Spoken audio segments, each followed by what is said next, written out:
ఇప్పుడు జయశంకర్ రోడ్డు మీదకి రావాలా లేదా నరేంద్ర మోడీ మాట్లాడాలా? అమెరికాలో ప్రజాస్వామ్యం చచ్చిపోతుంది. ట్రంప్ మీద పెనాల్టీల పేరుతో అతన్ని పాల్గొనకుండా అడ్డుకుంటున్నారు. అక్కడ కోర్టులలో ఆయన్ని ఇబ్బంది పెడుతున్నారు.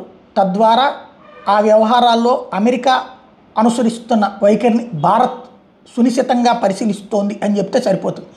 ఎందుకంటే భారతదేశంలో అరెస్ట్ అయినటువంటి నాయకులలో మొన్న మధ్యన హర్యానా ముఖ్యమంత్రి అరెస్ట్ అయ్యాడు కదా, అంతకుముందు లాలూ ప్రసాద్ యాదవ్ అరెస్ట్ అయ్యాడు కదా. అప్పుడెప్పుడు స్పందించినటువంటి అమెరికా కేజ్రీవాల్ అరెస్ట్ విషయంలో స్పందిస్తోంది. కేజ్రీవాల్ని సిఏఏ ఏజెంట్ అంటూ ఓ పక్కన వీళ్ళు మాట్లాడుతూ ఉంటే లేనటువంటిది ఇప్పుడు రెండు విషయాలు తేటతెల్లమైనవి. కేజ్రీవాల్ ఖలిస్తానీ తీవ్రవాదుల మద్దతు ఉన్నటువంటి వాడు అనడానికి సాక్ష్యం ఎవడైతే ఆ పన్నుగాడు చెప్పింది మేము ఇంత డబ్బులు ఇచ్చాం అన్నటువంటిది.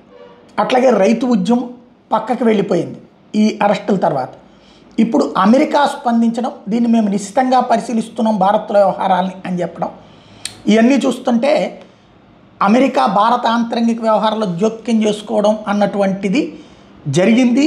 దాన్ని అడ్డుకున్నాడు నరేంద్ర మోడీ అన్న విషయం స్పష్టమవుతుంది. కేజ్రీవాల్ వెనకాల అతను సిఐఏ తరపున పనిచేస్తున్నాడా లేకపోతే అమెరికా తరపున పనిచేస్తున్నాడా అన్నటువంటిది, లేకపోతే సోరోస్ తరపున పనిచేస్తున్నాడా అన్నటువంటిది ఇప్పుడు తేలాల్సిన అంశం.